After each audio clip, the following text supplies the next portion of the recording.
আসসালামু আলাইকুম বন্ধুরা, দেখেন বাণিজ্য মেলায় বড়লোকসদের কিছু জিনিস। আমি আবার গরিবস তো, এই জন্য বললাম এগুলো বড়লোকসদের, এগুলোর অনেক দাম। তো জিনিস বড়লোকসদের হইলে কি হবে, পছন্দ মনের তো আর চোখের তো আর বড়লোকস আর গরিবস নাই। চাবির রিংগুলোও সুন্দর, হাতের ব্রেসলেটটাও সুন্দর, আর এই যে শখের জিনিসগুলা দেখছেন সবগুলোই খুব সুন্দর ছিল। আর এই যে আমার আমেরিকান ম্যান খাইতে নিছে, কিন্তু আমি একটু ডিস্টার্ব করে ফেলছি তাকে। আর এই সুন্দর সুন্দর ওয়াল ক্লক এবং শোবিজ যেদিন বড়লোকস হবে সেদিন কিনবো। আর এটার কথা তো বলাই যাবে না, মনে হলো মানে এইটুকুতে মনে হলো যে স্বপ্নের কোনো একটা জায়গা। সব যদি একসাথে রুমে রাখতে পারতাম, অফ।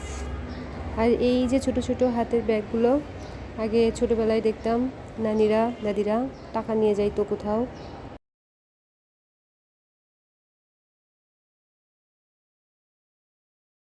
ধন্যবাদ, আসসালামু আলাইকুম।